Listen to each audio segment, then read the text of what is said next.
베데스다에서 있었던 일입니다. 베데스다라는 곳이 있었대요. 못입니다. 샘이 아니니까 이렇게 밑에서 물이 이렇게 솟아나는 곳은 아닌 거죠. 물이 고여 있습니다. 근데 이 물이 고여 있는 이곳의 이름을 사람들이 베데스다라 그랬대요. 자비의 집이라는 뜻입니다. 가끔씩 천사들이 거기 나타나서 물을 이렇게 확 뒤집어 놓아요. 물을 뒤집어 놓으면 그 뒤집힌 물 다음에 처음 그 물에 들어가면 누구든지 어떤 병이든지 다 낫는다는 겁니다. 말씀을 준비하면서 이 베데스다를 주제로 말씀을 전하면 대부분 말씀의 내용이 이래요. 하나님의 치유하시는 역사, 하나님의 고쳐주시는 은혜를 말하는 것이 거의 대부분인데, 여러분 애초에 기대를 포기하세요. 오늘 할 얘기는 그 얘기가 아닙니다. 이 베데스다에 있었던 일들인데 생각과 다르고 우리가 익히 알던 얘기와는 분위기가 달라요. 자비의 집이라고 불리던 그 못에 한 사람이 누워 있었답니다. 그 사람은 38해 된 병자예요. 38해 됐다 그러니까 38년부터 거기 누워 있었는지 아니면 어느 때 아프고 난 뒤에 한참이나 지나서 거기 누워 있었는지는 모르겠어요. 다만 이 사람이 아픈 지 38년쯤 됐다는 거고, 38년 된 이 병자는 병을 고쳐보겠다는 소망을 가지고 거기 온 겁니다. 근데 이게 뜻처럼 생각처럼 되지가 않아요. 한번 생각해 보자고요. 어떤 못이 있어요. 이 못에 가끔씩 천사들이 내려와서 물을 이렇게 뒤집어 놓는데 그 뒤집힌 물에 제일 처음 들어가면 병이 낫는다고요. 당장 우리 중에라도 거기 가야 될 사람들이 있잖아요. 당장 우리 중에라도 허리 아프고, 당장 우리 중에라도 문제가 있어서 열에 하나 기회가 있다면, 100에 하나, 1000에 하나 기회가 된다면 거기 옆에 앉아있다가 기회를 봐야 될 사람들이 우리 중에도 있잖아요. 문제는 그런 사람들이 많다는 거예요. 오늘 읽었던 말씀에 병자들이 거기 많이 올 수밖에 없는 그곳에 맹인도 있었고 다리 저는 사람도 있었고 혈기 마른 사람들이 누워 있었답니다. 말씀해 보면 이 베데스다 옆에 행랑이 5개나 있었대요. 이 행각이 지붕과 기둥으로만 된 건물을 행각이라고 불러요. 혹은 주랑이라고 부르는데 복도예요, 복도. 벽은 없습니다. 벽은 없고 기둥만 있고 지붕만 있어요. 그 지붕만 있고 기둥만 있는 거 거기 왜 지었을까요? 사람들이 많이 오니까. 근데 그 사람들이 거동하기 힘든 사람들이 대부분이니까. 언제라도 이 땅을 하직할 사람들이 거기 모이니까 그 사람들이 비라도 피했으면 좋겠고 그 사람들이 해라도 피했으면 좋겠어서 짓지 않았을까요? 근데 그게 5개나 됐을 거예요. 사람들로 가득가득 찼을 겁니다. 그러다 보니까 문제가 많아요. 오늘 읽은 말씀에 분명히 그랬거든요. 한 명만, 물이 움직일 때마다 한 명만, 제일 먼저 들어간 사람 한 명만 낫는 거예요. 이름은 자비의 집인데 가만히 들여다보면 거기에 자비는 없고 경쟁만 가득한 것. 그 경쟁에 이제 이기지 못한 사람들이 거기 남아있는 거고, 경쟁에서 이긴 사람은 갔을 거 아니에요, 집에. 경쟁에 이기지 못한 사람들만 거기 남았을 테고 그 사람들만 가지고도 이 행각 5을 채울 만큼 됐을 테고, 거기에 미움이 가득하고 원망이 가득하고 돕는 사람이 없는 것에 대한 불평이 가득한 곳, 그런 곳이 되어버린 겁니다. 거기에 예수님 나타나셔서 그 중에 한 사람이요, 그 중에 한 사람에게 말을 거신 거예요. 그 사람이 38년 된 병자였어요. 여러분, 우리가 이렇게 말씀을 읽을 때 38년 된 병자에게 예수님 말 거셨으니까 그 중에 제일 불쌍한 사람이겠지? 여러분, 아니에요. 38년 된 병자가 그 중에 제일 불쌍한 사람이고 제일 많이 아픈 사람이었을까요? 아니요, 그렇지 않아요. 거기 있는 사람들 다 불쌍한 사람들이. 거기 있는 사람들 중에 한 사람도 행복한 사람은 없어요. 거기 있는 사람들 모두가 불행하고 가끔씩 경쟁이 치열해질 때 이기지 못하고 진 사람들만 거기 남아있는, 그 사람들 중에 특별할 것도 없고 그 사람들 중에 그리 대단할 것도 없는 한 사람에게 예수님이 말을 거신 겁니다. 5장 6절 말씀이요. 같이 읽어요. 시작. 예수께서 그 누운 것을 보시고 병이 벌써 오래된 줄로 아시고 이르시되 내가 낫고자 하느냐. 아멘. 질문이 굉장히 간단해요. 길지도 않고 복잡하지도 않습니다. 설명이 필요하지도 않아요. 내가 낫고자 하느냐. 그러면 대답은 둘 중에 하나인 거죠. 예 이거나 아니요 이거나. 거기 있는 사람들 중에 누구도 아니요라고 대답할 사람은 없을 거니까 당연하게 예, 아멘 그럴 만도 한데, 이 38년 된 병자의 대답이 길고 구차합니다. 병자의 대답이에요. 7절이요. 시작. 병자가 대답하되 주여 물이 움직일 때에 나를 못에 넣어주는 사람이 없어 내가 가는 동안에 다른 사람이 먼저 내려가나이다. 이 사람의 말을 이렇게 들여다보면 이 사람의 문제는 뭐죠? 도와주는 사람이 없는 것이 문제예요. 병이 낫지 못한 게 문제가 아니라 이제는 다른 게 문제가 됐어요. 여러분, 이 이야기를 들으면서 우리의 기도 제목들을 한 번씩 돌아볼 필요가 있습니다. 우리 오래된 기도 제목들이요. 처음에 기도한 것에서 변해서 어느샌가 길고 구차해진 우리의 기도 제목이에요. 뭔가 다른 생각이 자꾸 들어간 거예요. 하나님의 인도하심이 우리의 기도 제목을 바꾼다는 걸 알지만 아무리 봐도 이 병자의 대답은 하나님의 간섭하심이 있었던 게 아니라 이제는 자기가 거기 왜 와 있는지도 모르게 된 거예요. 그에게 진짜 필요한 게 뭔지도 잘 모르게 된 거예요. 다만 그 마음속에 이제까지 계속해서 경쟁해서 져왔으니까 그 불평이 쌓여서 대답이 된 겁니다. 나를 돕는 사람이 없습니다. 내가 가기 전에 다른 사람이 먼저 들어갑니다.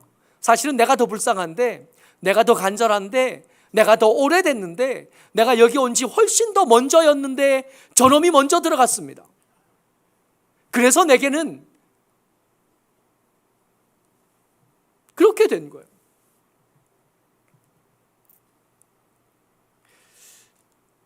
근데 이상하게 지금 제가 말하고 설명하고 있는 것들이 이 성경의 분위기의 진짜라면 이쯤 되면 예수님께서 책망하시는 말씀이 나올만 하거든요. 이 분위기면.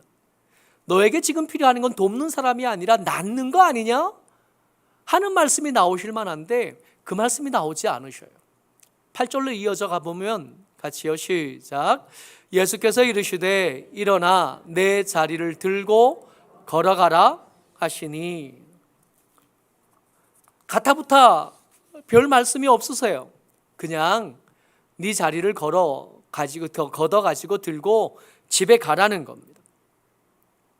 기적이 일어났어요.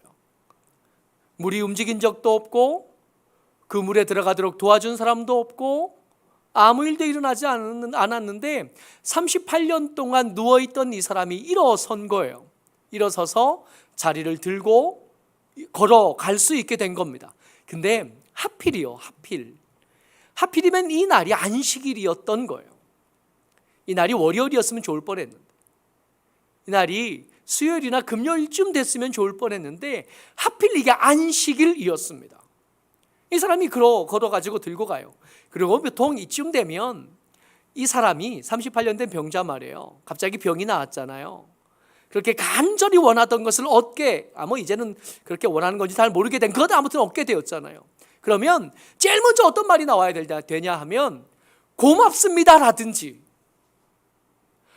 당신은 하나님이십니다 라든지 믿음의 고백이 나올 만한데 안 나와요. 그냥 그리고 다 들고 집에 가는 거예요.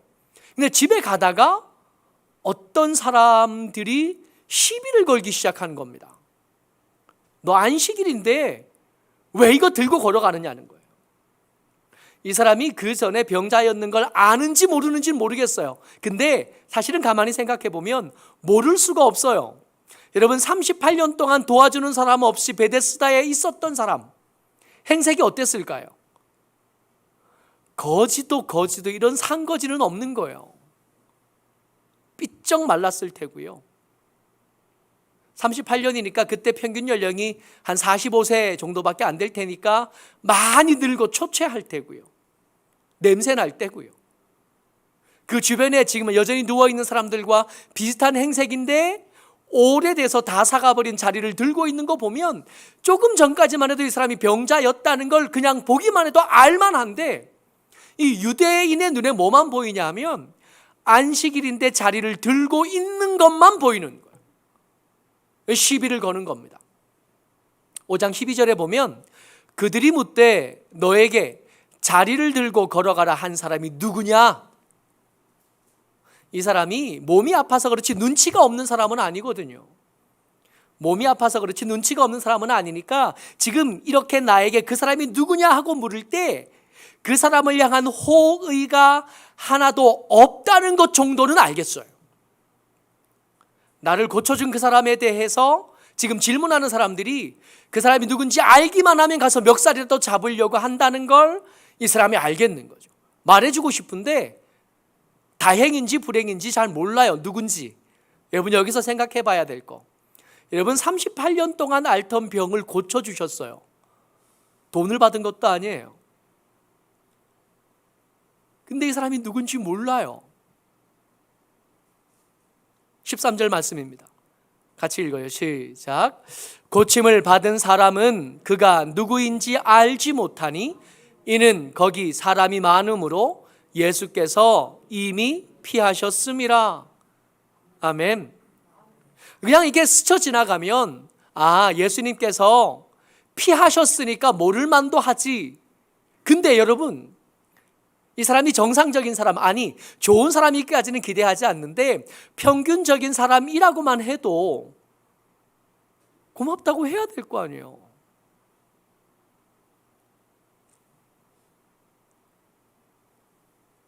별거 아닌 목사인데 신방 가면 우리 할머니들이 물이라도 한 잔 먹고 가라고 붙잡으시거든요. 그잖아요. 그게 인지상정이잖아요. 누가 우리 집에 왔어요. 그냥 맨입에 보내기 미안해 하는 거잖아요. 뭐 그렇게 도움이 되지도 않았어. 그렇게 은혜가 되지도 않았어. 그래도 집에 왔으면 물이라도 한 잔 먹여서 보내는 게 그게 인지상정인 거 아니에요? 38년 된 병을 고쳤어요. 그냥 고쳐진 게 아니라 내게 말해준 그 사람 때문에 나았다는 걸 알겠어요. 근데 고맙다고 할 생각이 없어요.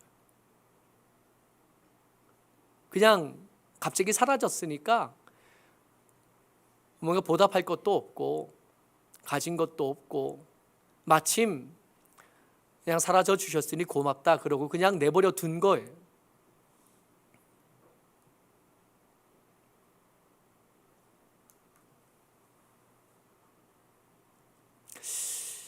누구냐고 묻는데 대답은 못 해주고 그렇게 시간이 지났습니다. 그리고 시간이 지나서 예수님을 다시 만날 기회가 생겼어요. 이제는 걸어 다니는 거예요. 전에 만날 때는 누워 있었는데 이제는 걸어 다닐 수 있게 됐어요. 성전에 갔다가 예수님을 다시 만났습니다. 14절에요. 예수님께서 내가 낫고자 하느냐 했던 그 예수님께서 다른 이야기 하나를 더 해주신 거예요. 같이 읽어보죠. 시작. 그 후에 예수께서 성전에서 그 사람을 만나 이르시되 보라 내가 나았으니 더 심한 것이 생기지 않게 다시는 죄를 범하지 말라 하시니. 예수님께서 주고 싶어 하시는 영원생하도록 솟아난 샘물의 1탄이에요. 이 이야기 끝에 이야기를 자세히 듣고 어떻게 해야 되겠는지 구체적으로 질문하면 예수님은 자연스럽게 믿음에 대해서 말씀하실 테고, 예수님은 자연스럽게 예수님을 믿는 믿음이 네 인생을 통째로 바꿀 수 있을 거야 말씀하실 겁니다. 언젠가 사마리아에 있던 그 여자처럼 처음에 시작은 내게 물 좀 달라 한 사람이 누군 줄 알았더라면 뭐 이런 얘기로 시작되었잖아요. 그런 이야기로 시작되었다가 예수님께서 영생하도록 솟아나는 샘물 이야기를 이렇게 만들어 가셨거든요. 근데 이 사람하고 나누는 이 대화는 여기서 끝나버려요. 이 남자는, 그 38년 동안 병자로 살았던 이 남자는 더 이상 예수님께 다른 걸 기대하지 않아요. 예수님이 나를 고치셨으면 그것으로 충분해요. 이제는 내가 원하는 삶을 살고 싶어요. 그동안 내가 상상만 하고 꿈만 꾸고 하지 못하던 것, 누워 있었으니까 못했을 것들, 그 부러워하던 곳, 그 가고 싶었던 데, 그 먹고 싶었던 일, 그 먹고 싶었던 음식들, 그 하고 싶었던 일, 그거 하느냐고 예수님의 뒷얘기가 그렇게 불편해요. 아니, 궁금하지도 않아요. 아니, 관심도 없어요. 이 사람은 예수님의 이 이야기를 들을 때 딴 생각을 합니다. 무슨 생각을 하냐 하면, 얼마 전에 내가 병을 났던 그날 내가 자리를 들고 걸어갈 때 나에게 질문했던 사람, 누가 너 보고 안식일 날 이거 들고 걸어가라고 했느냐? 누구냐? 그 사람이 생각나요. 이 사람이 힘 있는 사람들이에요. 이 사람들이 기득권을 가진 사람들, 이 사람들이 더 부자고, 이 사람들이 더 큰 권력을 가졌고, 이 사람이 더 큰 힘을 가진 사람들이에요. 마음에 계속 찜찜하게 걸렸습니다. 병이 나은 건 좋지만 이 병 나은 것을 건수로 예수님에게 인생을 바칠 생각은 없거든요. 내가 나름 살아가고 싶은 인생이 있거든요. 자칫 이 권력자들과 예수님의 알력에서 내가 손해를 볼 것 같은, 얼른 줄을 서야 돼요. 예수님에게 줄 설 생각은 없으니까 그 사람을 찾아가야 되죠. 이 이야기 끝에 15절에 이 사람이 자기에게 누가 너 보고 안식일에 이런 거 들고 가라고 하든 하고 묻던 그 사람들을 찾아갑니다. 찾아가서 뭐라 그러냐면, 그 사람이 유대인들에게 가서 자기를 고친 이는 예수라 하니라. 고발한 거예요. 38년 동안 누워있던 이 사람을 고쳐주신 예수님을 고발하러 간 거예요.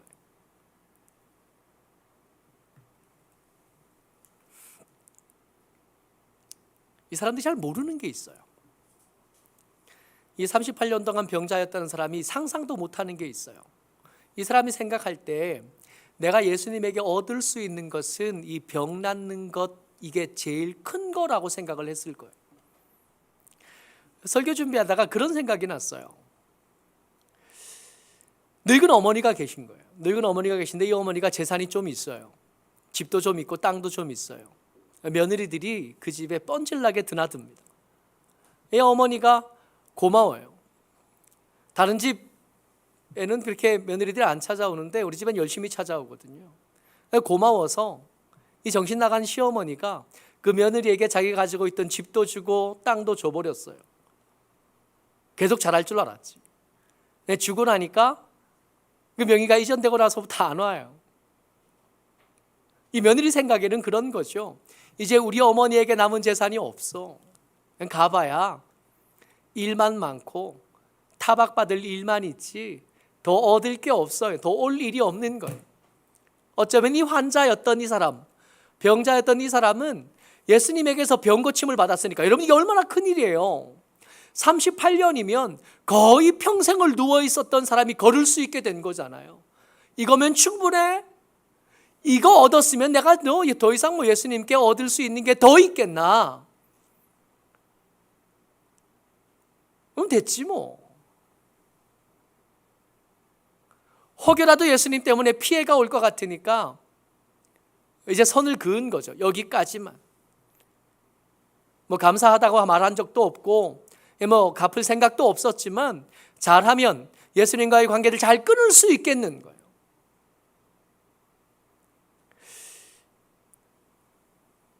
이 병자였던 사람은 그럴 수 있어요. 뭐 병자만 그런 게 아니라 많은 사람들이 그러니까. 예수님에게서 얻을 수 있는 것, 기회가 많았거든요. 그 베데스다에서 만났을 때뿐만 아니라 성전에서 다시 만났을 때 예수님 그 주변에 계속 계셨으니까 얼마든지 찾아가서 만나서 얻을 수 있는 것이 더 있다고 생각했다면 찾아갈 수 있었을 텐데 그럴 생각이 없어요. 근데 이 병자는 더 얻을 수 있는 것이 없다 생각하니까 그랬겠지만 지켜보는 사람 우리들의 마음이 그렇지가 않아요. 더 있었거든. 사실은 그 집 한 채가 다가 아니었거든요. 그 땅 다가 아니었거든요. 사실은 그 뒤에 금광이 있는 산도 이 할머니 거였거든. 더 잘했어야지. 얻어야 될 게 더 있었는데, 그 집이 다가 아니었는데, 그 땅이 다가 아니었는데 훨씬 더 큰 게 있었는데, 근데 이걸 모르니까 아쉽지도 않아요.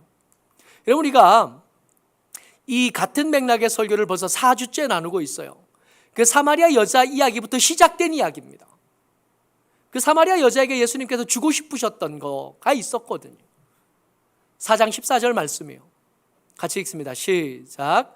내가 주는 물을 마시는 자는 영원히 목마르지 아니하리니 내가 주는 물은 그 속에서 영생하도록 솟아나는 샘물이 되리라. 그 여자는 이 이야기, 이 말씀 듣고 아멘 한 뒤에 물동이 버렸어요. 그리고 그렇게 피해 다니던 사람을 스스로 찾아갔습니다. 내가 그리스도를 만났다. 예수님에게서 우리가 얻어야 될 것은 우리의 건강뿐만 아니라 우리 잠깐 건강해지는 그것뿐만 아니라 영생을 얻어야 되는데 이 여자는 그것까지 얻었는데 이 남자는 몰랐던 거예요. 관심도 없었던 거예요. 여러분 한번 생각해 보자고요. 38년 동안 아팠던 사람입니다. 병이 낫는다고 해서 그 다음 해 건강한 다른 사람들과 경쟁해서 이길 수 있을까요? 38년 아프다가 이제 나았어요. 그러면 건강한 사람들과 경쟁하게 될 거잖아요. 이제는. 그전에는 아픈 사람들하고 경쟁했어요. 그 경쟁에도 못 이겼던 이 사람이 이제 건강한 사람들과 경쟁하게 될 텐데 그 경쟁에서는 이길 수 있었을까요? 잘 먹고 잘 살았을까요? 아플 때 도와주지 않던 그 가족들이 갑자기 이 사람을 찾아오기 시작했을까요? 잘 먹고 잘 살았을까요? 계속해서 문제는 생길 거고 그 문제 가운데 이 패배자는 계속 패배자로 살았을 가능성이 훨씬 더 크거든요.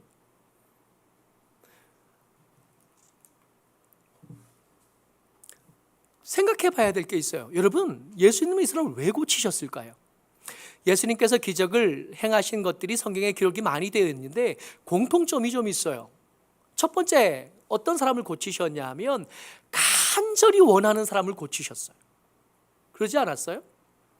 그 혈루증 앓던 18년 동안 혈루증을 앓던 여자는 예수님의 옷자락만 만져도 내가 나을 거야 그렇게 생각했잖아요.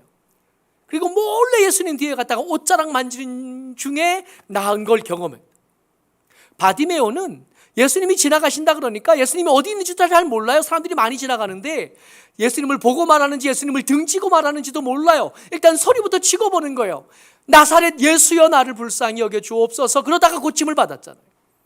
그러니까 누가 고침을 받냐 하면 누가 은혜를 받냐 하면 간절히 원하는 사람은 이 은혜를 받아요. 두 번째, 보통은 이런데 어떤 경우는 간절히 원하지 않아도 예수님이 고쳐주시는 경우가 있어요. 나중에 이 사람이 믿음을 고백하게 될 것을 알고 고쳐주시는 경우가 있어요. 또 아주 특별한 경우긴 한데 사도 바울 같은 경우에는 루스드라에 갔을 때 안진뱅이를 이렇게 보니까 구원받을 만한 믿음이 그에게 있는 게 바울의 눈에 보여요. 그래서 이 사람을 고쳐주기도 해요. 그런데 이 남자는 그 셋 중에 어디에도 속하지 않습니다. 지가 원하지도 않았고요. 믿음도 없었고요. 예수님을 금방 팔아먹었으니까 뒤에 잘 될 만한 사람도 아닌 것 같아요. 게다가 예수님이 먼저 가서 말을 거신 거잖아요. 그러니까 예수님께서 은혜를 아주 가볍게 싸게 쉽게 막 주시는 것 같다 그런 느낌이 있을 수 있는데 절대로 아니거든요. 마태복음 12장 26절입니다. 예수님께서 시돈과 두로 지방에 갔을 때 가나안 여자 귀신이 흉악하게 들린 딸을 가진 이 여자가 예수님께 찾아와서 내 딸이 귀신 들렸으니까 좀 고쳐달라 그랬더니 예수님 뭐라고 대답하셨냐 하면, 같이 읽어요. 시작. 대답하여 이르시되 자녀의 떡을 취하여 개들에게 던짐이 마땅하지 아니하니라. 예수님의 은혜 결코 싸지 않아요. 기도해 본 사람 알잖아요. 그 간절한 기도 제목 붙잡고 하나님 고쳐달라고, 하나님 이거 응답해 주셔야 된다고, 지금 아니면 늦다고 그렇게 기도해 본 사람 알잖아요. 이게 얼마나 응답이 안 되는데, 이 응답이 늦어지는 것 때문에 마음이 얼마나 졸이는데요. 하루하루 지나는 게 이 살얼음판 같은 날을 사는 사람들이 우리 중에 얼마나 많은데요. 예수님의 은혜 비싸요. 말도 못하게 비싸요. 다른 사람들의 기도는 그렇게 잘 응답해 주시는 것 같은데 유독 내가 하는 기도에 이렇게 응답이 늦으신 하나님을 때때로 만나거든요.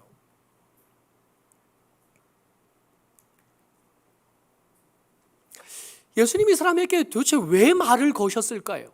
왜 고쳐주셨을까요? 예수님께서 이 사람을 고쳐주고 난 뒤에 당한 일들을 보면 더 이게 이해가 안 돼요.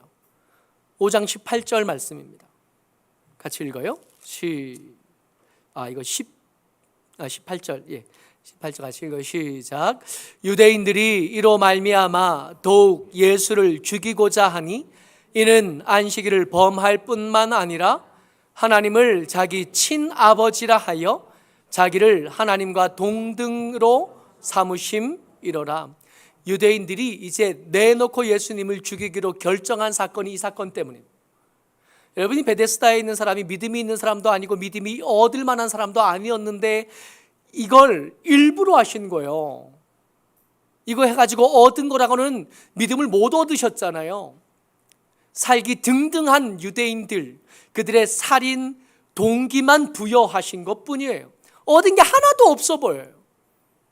오늘 설교의 제목이 폭풍 속으로입니다. 예수님을 주변을 둘러싼 것들이 이제 폭풍이 일기 시작할 거예요. 요한복음은 지금부터 예수님과 이 유대인 사이에 치열한 논쟁을 끊임없이 기록할 겁니다.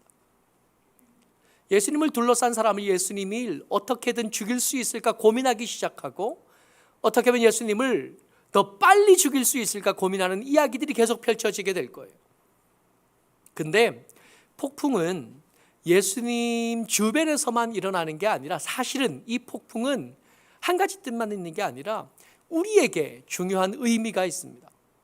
이 베데스다에 있던 이 병자들에게 부스러기만 받고 떠난 사람들을 향해 던지신 폭풍이에요. 후회하라고, 아까워하라고. 그때 더 많은 걸 얻었어야 되는데 그것밖에 얻지 못하고 그것이 전부인 줄 알고 떠나갔던 사람들이 아플싸 그때 예수님께 더 받아왔어야 되는데, 아니 더 받아올 게 아니라 더 많은 것을 받기 위해서 아예 그 옆에 딱 붙어 살았어야 되는데 그렇게 후회하도록 만드시려는 하나님의 폭풍이에요. 여러분, 아픈 것만 해결되면 다 될 것 같죠? 우리의 가난한 것만 해결되면 다 될 것 같죠? 우리의 관계의 문제만 해결되면 다 될 것 같죠? 여러분, 인생이 그렇게 만만하지 않아요. 이 병 나으면 다른 데는 괜찮아요? 이 문제 끝나면 다른 문제는 안 생겨요? 예수님께 얻어야 될 것은 예수님에게서부터 온 어떤 것, 그걸 미끼 삼아서 모든 문제의 해결책이 되시는 예수님을 얻는 데까지 나아가지 않으면 다 부스러기만 받은 거예요. 여러분, 베데스다에 있던 그 사람만 그런 게 아니라 우리 교회에도, 지금 교회도 이런 사람들 정말 많아요. 부스러기 겨우 얻어놓고는 이것으로 충분해. 그러고는 더 들을 생각도, 더 다가갈 생각도, 더 가까워질 생각도 안 해요. 예수님이 던지신 이 폭풍이 우리에게서 일어났으면 좋겠습니다. 엉뚱한 것들 가져놓고 구정물이 가득한 우리의 마음이 쏟아졌으면 좋겠어요. 그냥 흔들리다가 다시 가라앉는 게 아니라 그냥 쏟아졌으면 좋겠어요. 다 쓸려갔으면 좋겠어요. 그런 다음에 믿음이 그 속을 다시 채웠으면 좋겠고, 예수님이 그 안을 다시 채웠으면 좋겠어요. 태풍이 올라온다잖아요. 태풍이 지나가면 걱정하는 게 많아요. 물이 또 새면 어떡하나 하는 걱정도 있고요. 피해가 많은 며칠 전에 서울 경기 지방에 비가 많이 왔더라고요. 교제하는 목사님들 교회에서 물이 새는 영상을 올리셨는데 아이고야, 2년 전에 우리 그 십자가 탑에서 물 셀 때 생각이 나더라.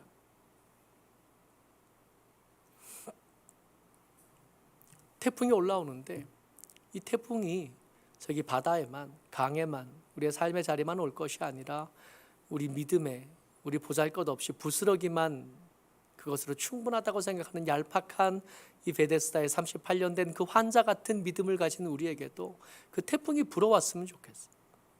그래서 얄팍한 우리 믿음의 글이 쏟아졌으면 좋겠고, 태풍으로 거기가 깨끗하게 청소됐으면 좋겠고, 예수님에게서 온 어떤 것이 아니라 예수님 붙잡고 사는, 예수님 곁에서 사는 그 믿음이 우리 가운데 자리 잡게 되었으면 좋겠습니다. 기도하죠.